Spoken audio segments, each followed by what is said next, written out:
ಸಾಹಿತ್ಯ ಸಮ್ಮೇಳನ ನಡೀತಿದೆ. ಈ ಸಮ್ಮೇಳನದಲ್ಲಿ ಬರೇ ಸಸ್ಯಾಹಾರಿಗಳಿಗಷ್ಟೇ ಊಟ ನಡೀತಿದೆ.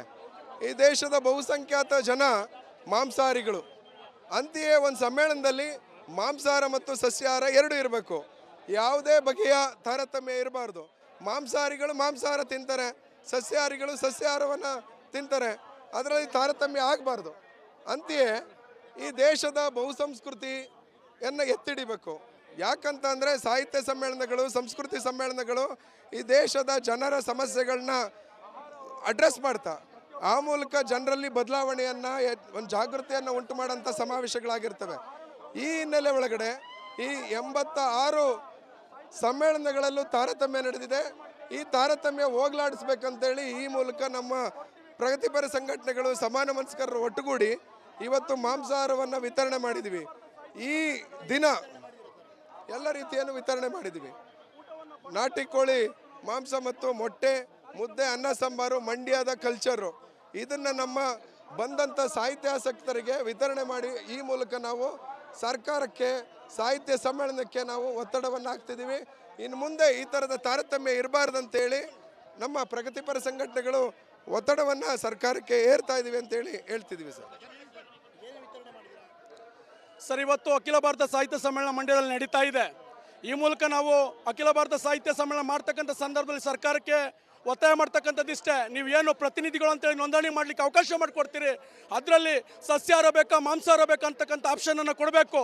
ಆವಾಗ ನಿಮಗೆ ಗೊತ್ತಾಗ್ತದೆ ಸಸ್ಯಾಹಾರ ಎಷ್ಟು ಬೇಕು, ಮಾಂಸಾಹಾರ ಎಷ್ಟು ಬೇಕು ಅಂತಕ್ಕಂಥದ್ದು. ಮಂಡ್ಯ ಜಿಲ್ಲೆಯ ಎಲ್ಲ ಪ್ರಗತಿಪರರು ಕೂಡ ಈ ಆಹಾರ ತಾರತಮ್ಯವನ್ನು ತೊಡೆದಾಕಬೇಕು ಅಂತೇಳಿ ಒಂದು ವಿಶಿಷ್ಟವಾದಂಥ ಹೋರಾಟಗಳನ್ನು ಪ್ರಾರಂಭದಿಂದಲೂ ಮಾಡ್ಕೊಂಡು ಬಂದಿದ್ವಿ. ಜಿಲ್ಲಾಡಳಿತ ಮತ್ತು ಜಿಲ್ಲಾ ಮಂತ್ರಿಗಳು ಒಪ್ಕೊಂಡಿದ್ರು, ನಾವು ಕೊಡ್ತೀವಿ ಅಂತೇಳಿ. ಆದರೆ ಅವರು ನಮ್ಮನ್ನು 3 ದಿನಗಳಿಂದ ಯಾಮಾರಿಸ್ತಕ್ಕಂಥ ಪ್ರಯತ್ನವನ್ನು ಮಾಡಿದ್ರು. ಆ ಕಾರಣಕ್ಕೆ ಇವತ್ತು ನಮ್ಮ ಹೋರಾಟವನ್ನು ಯಶಸ್ವಿ ಕಾಣಬೇಕು. ಇನ್ನು ಮುಂದೆ ಎಲ್ಲ ಸಾಹಿತ್ಯ ಸಮ್ಮೇಳನಗಳಲ್ಲಿ ಮಾಂಸಾಹಾರ ಮತ್ತು ಸಸ್ಯಾಹಾರ ಎರಡೂ ಆಹಾರಗಳನ್ನು ಕೊಡಬೇಕು ಅಂತೇಳಿ ಇವತ್ತು ಈ ಹೋರಾಟವನ್ನು ಮಾಡಿದ್ವಿ. ನಮ್ಮ ಹೋರಾಟ ಯಶಸ್ವಿಯಾಗಿದೆ ಅಂತೇಳಿ ನಾನು ಬಯಸ್ತೇನೆ. ಇವತ್ತು ಮುದ್ದೆ, ನಾಟಿ ಕೋಳಿ ಸಾಂಬಾರು, ಮೊಟ್ಟೆ, ಈರುಳ್ಳಿ, ಸೌತೆಕಾಯಿ ಎಲ್ಲವನ್ನು ನಾವು ಮಾಂಸಾಹಾರದ ಜೊತೆ ಏನೇನಿರಬೇಕು ಅವೆಲ್ಲವನ್ನು ಕೊಟ್ಟಿದ್ದೇವೆ. ಸರ್, ಮೊದಲನೇದಾಗಿ ಇವತ್ತು ನಾವು ಕನ್ನಡ ಸಾಹಿತ್ಯ ಸಮ್ಮೇಳನಕ್ಕೆ ಬಂದಿರೋದು ನಮಗೆ ತುಂಬಾ ಖುಷಿ ಇದೆ. ಆದರೆ ನಾವು ಏನಾದರೂ ಒಂದನ್ನು ಸೆಲೆಬ್ರೇಟ್ ಮಾಡ್ತೀವಿ ಅನ್ನೋದಾದರೆ ಅದನ್ನು ನಾನ್ ವೆಜ್ಜಿಂದನೇ ಸೆಲೆಬ್ರೇಟ್ ಮಾಡಬೇಕು ಅನ್ನೋಂಥ ನಿಲುವೇನಿಲ್ಲ.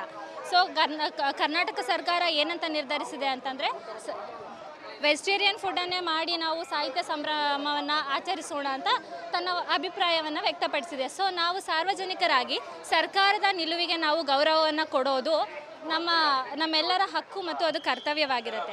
ಮಂಡ್ಯ ಅಂದರೆ ನಾನ್ ವೆಜ್ ಊಟ ಫೇಮಸ್ ಅಂತ ಹೇಳಿ ಅವರು ನಾನ್ ವೆಜ್ನ ಎಲ್ಲ ಕಡೆ ಹಂಚ್ತಾ ಇದ್ದಾರೆ. ಸೊ ಮಂಡ್ಯದಲ್ಲಿ ಇನ್ನೂ ಅನೇಕ ವಸ್ತುಗಳು, ಆಹಾರ ಪದಾರ್ಥಗಳು ಕೂಡ ಫೇಮಸ್ ಇದೆ.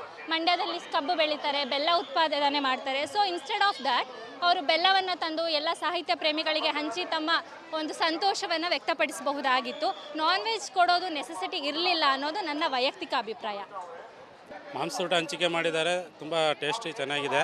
ಆದರೂ ಸಹ ಎಲ್ಲ ಸಾಹಿತ್ಯ ಸಮ್ಮೇಳನಗಳಲ್ಲಿ ಮಾಡಿದ ರೀತಿಯಲ್ಲೇ ಶಾಖಾಹಾರವನ್ನು ಮಾಡಬೇಕಾಯ್ತು. ಮಾಂಸೂಟ ಅವಶ್ಯಕತೆ ಇರಲಿಲ್ಲ ಅನಿಸುತ್ತೆ. ಆದರೂ ಮಂಡ್ಯ ಜನತೆಯ ಒಂದು ಸಹೃದಯ ಮಾಂಸದೂಟವನ್ನು ನೀಡ್ತಾ ಇದ್ದಾರೆ, ಎಲ್ಲ ಜನತೆಗೂ ನೀಡ್ತಾ ಇದ್ದಾರೆ. ಖುಷಿಯಾಗುತ್ತೆ. ಸರಿಯೋ ತಪ್ಪು ಅನ್ನೋದಕ್ಕಿಂತ ಹೆಚ್ಚಾಗಿ ಆಯೋಜಕರು ಏನು ಮಾಡ್ತಾರೆ ಅದನ್ನು ಒಪ್ಕೊಂಡು ನಾವು ಸಹಕರಿಸಬೇಕು. ಯಾಕೆ ಇದು ಕನ್ನಡ ಸಮ್ಮೇಳನ, ಇಂಥದ್ದೇ ಬೇಕು ಅಂತ ಹಠ ಮಾಡೋದಕ್ಕಿಂತ ಹೆಚ್ಚಾಗಿ ಆಯೋಜಕರು ಏನು ಮಾಡಿದರೆ ಕನ್ನಡದ ಹಿತದೃಷ್ಟಿಯಿಂದ ಅದಕ್ಕೆ ನಾವೆಲ್ಲರೂ ಒಪ್ಕೊಂಡು ಮಾಡ್ಕೊಳ್ಳೋದು ಚೆಂದ ಅಂತ ನನ್ನ ಅಭಿಪ್ರಾಯ. ಸುದ ಊಟ ಅಂತೇನೆಲ್ಲ ಚೆನ್ನಾಗಿ ಅಚ್ಚುಕಟ್ಟಾಗಿ ಮಾಡಿದ್ದಾರೆ. ಯಾವುದು ಮಾಡಿದರೆ ಅದನ್ನು ಸ್ವೀಕಾರ ಮಾಡೋದು ನಮ್ಮ ಧರ್ಮ. ಕನ್ನಡ ಸಾಹಿತ್ಯ ಸಮ್ಮೇಳನ ನಡೀತಿದೆ. ಈ ಸಮ್ಮೇಳನದಲ್ಲಿ ಬರೇ ಸಸ್ಯಾಹಾರಿಗಳಿಗಷ್ಟೇ ಊಟ ನಡೀತಿದೆ. ಈ ದೇಶದ ಬಹುಸಂಖ್ಯಾತ ಜನ ಮಾಂಸಾಹಾರಿಗಳು. ಅಂತೆಯೇ ಒಂದು ಸಮ್ಮೇಳನದಲ್ಲಿ ಮಾಂಸಾಹಾರ ಮತ್ತು ಸಸ್ಯಾಹಾರ ಎರಡೂ ಇರಬೇಕು. ಯಾವುದೇ ಬಗೆಯ ತಾರತಮ್ಯ ಇರಬಾರ್ದು. ಮಾಂಸಾಹಾರಿಗಳು ಮಾಂಸಾಹಾರ ತಿಂತಾರೆ, ಸಸ್ಯಾಹಾರಿಗಳು ಸಸ್ಯಾಹಾರವನ್ನು ತಿಂತಾರೆ. ಅದರಲ್ಲಿ ತಾರತಮ್ಯ ಆಗಬಾರ್ದು. ಅಂತೆಯೇ ಈ ದೇಶದ ಬಹುಸಂಸ್ಕೃತಿಯನ್ನು ಎತ್ತಿಡಿಬೇಕು. ಯಾಕಂತಂದರೆ ಸಾಹಿತ್ಯ ಸಮ್ಮೇಳನಗಳು, ಸಂಸ್ಕೃತಿ ಸಮ್ಮೇಳನಗಳು ಈ ದೇಶದ ಜನರ ಸಮಸ್ಯೆಗಳನ್ನ ಅಡ್ರೆಸ್ ಮಾಡ್ತಾ ಆ ಮೂಲಕ ಜನರಲ್ಲಿ ಬದಲಾವಣೆಯನ್ನು, ಒಂದು ಜಾಗೃತಿಯನ್ನು ಉಂಟು ಮಾಡೋಂಥ ಸಮಾವೇಶಗಳಾಗಿರ್ತವೆ. ಈ ಹಿನ್ನೆಲೆ ಒಳಗಡೆ ಈ 86 ಸಮ್ಮೇಳನಗಳಲ್ಲೂ ತಾರತಮ್ಯ ನಡೆದಿದೆ. ಈ ತಾರತಮ್ಯ ಹೋಗ್ಲಾಡಿಸ್ಬೇಕಂತೇಳಿ ಈ ಮೂಲಕ ನಮ್ಮ ಪ್ರಗತಿಪರ ಸಂಘಟನೆಗಳು, ಸಮಾನ ಮನಸ್ಕರರು ಒಟ್ಟುಗೂಡಿ ಇವತ್ತು ಮಾಂಸಾಹಾರವನ್ನು ವಿತರಣೆ ಮಾಡಿದ್ದೀವಿ. ಈ ದಿನ ಎಲ್ಲ ರೀತಿಯನ್ನು ವಿತರಣೆ ಮಾಡಿದ್ದೀವಿ.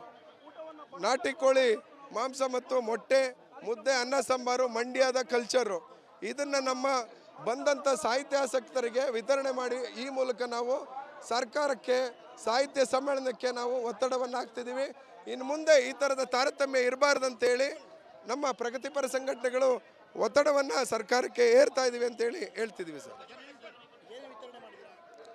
ಸರ್, ಇವತ್ತು ಅಖಿಲ ಭಾರತ ಸಾಹಿತ್ಯ ಸಮ್ಮೇಳನ ಮಂಡ್ಯದಲ್ಲಿ ನಡೀತಾ ಇದೆ. ಈ ಮೂಲಕ ನಾವು ಅಖಿಲ ಭಾರತ ಸಾಹಿತ್ಯ ಸಮ್ಮೇಳನ ಮಾಡ್ತಕ್ಕಂಥ ಸಂದರ್ಭದಲ್ಲಿ ಸರ್ಕಾರಕ್ಕೆ ಒತ್ತಾಯ ಮಾಡ್ತಕ್ಕಂಥದ್ದಿಷ್ಟೇ, ನೀವು ಏನು ಪ್ರತಿನಿಧಿಗಳು ಅಂತೇಳಿ ನೋಂದಣಿ ಮಾಡಲಿಕ್ಕೆ ಅವಕಾಶ ಮಾಡಿಕೊಡ್ತೀರಿ, ಅದರಲ್ಲಿ ಸಸ್ಯಾಹಾರ ಬೇಕಾ ಮಾಂಸಾಹಾರ ಬೇಕಾ ಅಂತಕ್ಕಂಥ ಆಪ್ಷನನ್ನು ಕೊಡಬೇಕು. ಆವಾಗ ನಿಮಗೆ ಗೊತ್ತಾಗ್ತದೆ ಸಸ್ಯಾಹಾರ ಎಷ್ಟು ಬೇಕು ಮಾಂಸಾಹಾರ ಎಷ್ಟು ಬೇಕು ಅಂತಕ್ಕಂಥದ್ದು. ಮಂಡ್ಯ ಜಿಲ್ಲೆಯ ಎಲ್ಲ ಪ್ರಗತಿಪರರು ಕೂಡ ಈ ಆಹಾರ ತಾರತಮ್ಯವನ್ನು ತೊಡೆದಾಕಬೇಕು ಅಂತೇಳಿ ಒಂದು ವಿಶಿಷ್ಟವಾದಂಥ ಹೋರಾಟಗಳನ್ನು ಪ್ರಾರಂಭದಿಂದಲೂ ಮಾಡ್ಕೊಂಡು ಬಂದಿದ್ವಿ. ಜಿಲ್ಲಾಡಳಿತ ಮತ್ತು ಜಿಲ್ಲಾ ಮಂತ್ರಿಗಳು ಒಪ್ಕೊಂಡಿದ್ರು, ನಾವು ಕೊಡ್ತೀವಿ ಅಂತೇಳಿ. ಆದರೆ ಅವರು ನಮ್ಮನ್ನು 3 ದಿನಗಳಿಂದ ಯಾಮಾರಿಸ್ತಕ್ಕಂಥ ಪ್ರಯತ್ನವನ್ನು ಮಾಡಿದ್ರು. ಆ ಕಾರಣಕ್ಕೆ ಇವತ್ತು ನಮ್ಮ ಹೋರಾಟವನ್ನು ಯಶಸ್ವಿ ಕಾಣಬೇಕು. ಇನ್ನು ಮುಂದೆ ಎಲ್ಲ ಸಾಹಿತ್ಯ ಸಮ್ಮೇಳನಗಳಲ್ಲಿ ಮಾಂಸಾಹಾರ ಮತ್ತು ಸಸ್ಯಾಹಾರ 2 ಆಹಾರಗಳನ್ನು ಕೊಡಬೇಕು ಅಂತೇಳಿ ಇವತ್ತು ಈ ಹೋರಾಟವನ್ನು ಮಾಡಿದ್ವಿ. ನಮ್ಮ ಹೋರಾಟ ಯಶಸ್ವಿಯಾಗಿದೆ ಅಂತೇಳಿ ನಾನು ಬಯಸ್ತೇನೆ. ಇವತ್ತು ಮುದ್ದೆ, ನಾಟಿ ಕೋಳಿ ಸಾಂಬಾರು, ಮೊಟ್ಟೆ, ಈರುಳ್ಳಿ, ಸೌತೆಕಾಯಿ ಎಲ್ಲವನ್ನು ನಾವು ಮಾಂಸಾಹಾರದ ಜೊತೆ ಏನೇನಿರಬೇಕು ಅವೆಲ್ಲವನ್ನು ಕೊಟ್ಟಿದ್ದೇವೆ. ಸರ್, ಮೊದಲನೇದಾಗಿ ಇವತ್ತು ನಾವು ಕನ್ನಡ ಸಾಹಿತ್ಯ ಸಮ್ಮೇಳನಕ್ಕೆ ಬಂದಿರೋದು ನಮಗೆ ತುಂಬಾ ಖುಷಿ ಇದೆ. ಆದರೆ ನಾವು ಏನಾದರೂ ಒಂದನ್ನು ಸೆಲೆಬ್ರೇಟ್ ಮಾಡ್ತೀವಿ ಅನ್ನೋದಾದರೆ ಅದನ್ನು ನಾನ್ ವೆಜ್ಜಿಂದನೇ ಸೆಲೆಬ್ರೇಟ್ ಮಾಡಬೇಕು ಅನ್ನೋಂಥ ನಿಲುವೇನಿಲ್ಲ. ಸೊ ಕರ್ನಾಟಕ ಸರ್ಕಾರ ಏನಂತ ನಿರ್ಧರಿಸಿದೆ ಅಂತಂದರೆ ವೆಜಿಟೇರಿಯನ್ ಫುಡ್ಡನ್ನೇ ಮಾಡಿ ನಾವು ಸಾಹಿತ್ಯ ಸಂಭ್ರಮವನ್ನು ಆಚರಿಸೋಣ ಅಂತ ತನ್ನ ಅಭಿಪ್ರಾಯವನ್ನು ವ್ಯಕ್ತಪಡಿಸಿದೆ. ಸೊ ನಾವು ಸಾರ್ವಜನಿಕರಾಗಿ ಸರ್ಕಾರದ ನಿಲುವಿಗೆ ನಾವು ಗೌರವವನ್ನು ಕೊಡೋದು ನಮ್ಮೆಲ್ಲರ ಹಕ್ಕು ಮತ್ತು ಅದು ಕರ್ತವ್ಯವಾಗಿರುತ್ತೆ.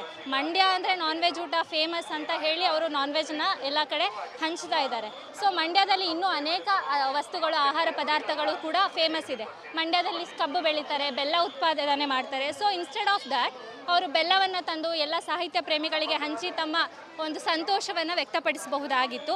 ನಾನ್ ವೆಜ್ ಕೊಡೋದು ನೆಸೆಸಿಟಿ ಇರಲಿಲ್ಲ ಅನ್ನೋದು ನನ್ನ ವೈಯಕ್ತಿಕ ಅಭಿಪ್ರಾಯ. ಮಾಂಸೂಟ ಹಂಚಿಕೆ ಮಾಡಿದ್ದಾರೆ, ತುಂಬ ಟೇಸ್ಟಿ ಚೆನ್ನಾಗಿದೆ. ಆದರೂ ಸಹ ಎಲ್ಲ ಸಾಹಿತ್ಯ ಸಮ್ಮೇಳನಗಳಲ್ಲಿ ಮಾಡಿದ ರೀತಿಯಲ್ಲೇ ಶಾಖಾಹಾರವನ್ನು ಮಾಡಬೇಕಾಯ್ತು. ಮಾಂಸೂಟ ಅವಶ್ಯಕತೆ ಇರಲಿಲ್ಲ ಅನಿಸುತ್ತೆ. ಆದರೂ ಮಂಡ್ಯ ಜನತೆಯ ಒಂದು ಸಹೃದಯ ಮಾಂಸದೂಟವನ್ನು ನೀಡ್ತಾ ಇದ್ದಾರೆ, ಎಲ್ಲ ಜನತೆಗೂ ನೀಡ್ತಾ ಇದ್ದಾರೆ. ಖುಷಿಯಾಗುತ್ತೆ. ಸರಿಯೋ ತಪ್ಪೋ ಅನ್ನೋದಕ್ಕಿಂತ ಹೆಚ್ಚಾಗಿ ಆಯೋಜಕರು ಏನು ಮಾಡ್ತಾರೆ ಅದನ್ನು ಒಪ್ಕೊಂಡು ನಾವು ಸಹಕರಿಸಬೇಕು. ಯಾಕೆ ಇದು ಕನ್ನಡ ಸಮ್ಮೇಳನ, ಇಂಥದ್ದೇ ಬೇಕು ಅಂತ ಹಠ ಮಾಡೋದಕ್ಕಿಂತ ಹೆಚ್ಚಾಗಿ ಆಯೋಜಕರು ಏನು ಮಾಡಿದರೆ ಕನ್ನಡದ ಹಿತದೃಷ್ಟಿಯಿಂದ ಅದಕ್ಕೆ ನಾವೆಲ್ಲರೂ ಒಪ್ಕೊಂಡು ಮಾಡ್ಕೊಳ್ಳೋದು ಚೆಂದ ಅಂತ ನನ್ನ ಅಭಿಪ್ರಾಯ. ಸುದ ಊಟ ಅಂತೇನೆಲ್ಲ ಚೆನ್ನಾಗಿ ಅಚ್ಚುಕಟ್ಟಾಗಿ ಮಾಡಿದ್ದಾರೆ, ಯಾವುದು ಮಾಡಿದರೆ ಅದನ್ನು ಸ್ವೀಕಾರ ಮಾಡೋದು ನಮ್ಮ ಧರ್ಮ. ಇವತ್ತು ಕನ್ನಡ ಸಾಹಿತ್ಯ ಸಮ್ಮೇಳನ ನಡೀತಿದೆ. ಈ ಸಮ್ಮೇಳನದಲ್ಲಿ ಬರೀ ಸಸ್ಯಾಹಾರಿಗಳಿಗಷ್ಟೇ ಊಟ ನಡೀತಿದೆ. ಈ ದೇಶದ ಬಹುಸಂಖ್ಯಾತ ಜನ ಮಾಂಸಾಹಾರಿಗಳು. ಅಂತೆಯೇ ಒಂದು ಸಮ್ಮೇಳನದಲ್ಲಿ ಮಾಂಸಾಹಾರ ಮತ್ತು ಸಸ್ಯಾಹಾರ 2 ಇರಬೇಕು. ಯಾವುದೇ ಬಗೆಯ ತಾರತಮ್ಯ ಇರಬಾರ್ದು. ಮಾಂಸಾಹಾರಿಗಳು ಮಾಂಸಾಹಾರ ತಿಂತಾರೆ, ಸಸ್ಯಾಹಾರಿಗಳು ಸಸ್ಯಾಹಾರವನ್ನು ತಿಂತಾರೆ, ಅದರಲ್ಲಿ ತಾರತಮ್ಯ ಆಗಬಾರ್ದು. ಅಂತೆಯೇ ಈ ದೇಶದ ಬಹುಸಂಸ್ಕೃತಿಯನ್ನು ಎತ್ತಿಡಿಬೇಕು. ಯಾಕಂತಂದರೆ ಸಾಹಿತ್ಯ ಸಮ್ಮೇಳನಗಳು, ಸಂಸ್ಕೃತಿ ಸಮ್ಮೇಳನಗಳು ಈ ದೇಶದ ಜನರ ಸಮಸ್ಯೆಗಳನ್ನ ಅಡ್ರೆಸ್ ಮಾಡ್ತಾ ಆ ಮೂಲಕ ಜನರಲ್ಲಿ ಬದಲಾವಣೆಯನ್ನು, ಒಂದು ಜಾಗೃತಿಯನ್ನು ಉಂಟು ಮಾಡೋಂಥ ಸಮಾವೇಶಗಳಾಗಿರ್ತವೆ. ಈ ಹಿನ್ನೆಲೆ ಒಳಗಡೆ ಈ 86 ಸಮ್ಮೇಳನಗಳಲ್ಲೂ ತಾರತಮ್ಯ ನಡೆದಿದೆ. ಈ ತಾರತಮ್ಯ ಹೋಗ್ಲಾಡಿಸ್ಬೇಕಂತೇಳಿ ಈ ಮೂಲಕ ನಮ್ಮ ಪ್ರಗತಿಪರ ಸಂಘಟನೆಗಳು, ಸಮಾನ ಮನಸ್ಕರರು ಒಟ್ಟುಗೂಡಿ ಇವತ್ತು ಮಾಂಸಾಹಾರವನ್ನು ವಿತರಣೆ ಮಾಡಿದ್ದೀವಿ. ಈ ದಿನ ಎಲ್ಲ ರೀತಿಯನ್ನು ವಿತರಣೆ ಮಾಡಿದ್ದೀವಿ. ನಾಟಿ ಕೋಳಿ ಮಾಂಸ ಮತ್ತು ಮೊಟ್ಟೆ, ಮುದ್ದೆ, ಅನ್ನ ಸಾಂಬಾರು ಮಂಡ್ಯದ ಕಲ್ಚರು ಇದನ್ನು ನಮ್ಮ ಬಂದಂಥ ಸಾಹಿತ್ಯಾಸಕ್ತರಿಗೆ ವಿತರಣೆ ಮಾಡಿ ಈ ಮೂಲಕ ನಾವು ಸರ್ಕಾರಕ್ಕೆ ಸಾಹಿತ್ಯ ಸಮ್ಮೇಳನಕ್ಕೆ ನಾವು ಒತ್ತಡವನ್ನು ಹಾಕ್ತಿದ್ದೀವಿ. ಇನ್ನು ಮುಂದೆ ಈ ಥರದ ತಾರತಮ್ಯ ಇರಬಾರ್ದಂತೇಳಿ ನಮ್ಮ ಪ್ರಗತಿಪರ ಸಂಘಟನೆಗಳು ಒತ್ತಡವನ್ನು ಸರ್ಕಾರಕ್ಕೆ ಏರ್ತಾ ಇದ್ದೀವಿ ಅಂತೇಳಿ ಹೇಳ್ತಿದ್ದೀವಿ ಸರ್, ಇವತ್ತು ಅಖಿಲ ಭಾರತ ಸಾಹಿತ್ಯ ಸಮ್ಮೇಳನ ಮಂಡ್ಯದಲ್ಲಿ ನಡೀತಾ ಇದೆ. ಈ ಮೂಲಕ ನಾವು ಅಖಿಲ ಭಾರತ ಸಾಹಿತ್ಯ ಸಮ್ಮೇಳನ ಮಾಡ್ತಕ್ಕಂಥ ಸಂದರ್ಭದಲ್ಲಿ ಸರ್ಕಾರಕ್ಕೆ ಒತ್ತಾಯ ಮಾಡ್ತಕ್ಕಂಥದ್ದಿಷ್ಟೇ, ನೀವು ಏನು ಪ್ರತಿನಿಧಿಗಳು ಅಂತೇಳಿ ನೋಂದಣಿ ಮಾಡಲಿಕ್ಕೆ ಅವಕಾಶ ಮಾಡಿಕೊಡ್ತೀರಿ, ಅದರಲ್ಲಿ ಸಸ್ಯಾಹಾರ ಬೇಕಾ ಮಾಂಸಾಹಾರ ಬೇಕಾ ಅಂತಕ್ಕಂಥ ಆಪ್ಷನನ್ನು ಕೊಡಬೇಕು. ಆವಾಗ ನಿಮಗೆ ಗೊತ್ತಾಗ್ತದೆ ಸಸ್ಯಾಹಾರ ಎಷ್ಟು ಬೇಕು ಮಾಂಸಾಹಾರ ಎಷ್ಟು ಬೇಕು ಅಂತಕ್ಕಂಥದ್ದು.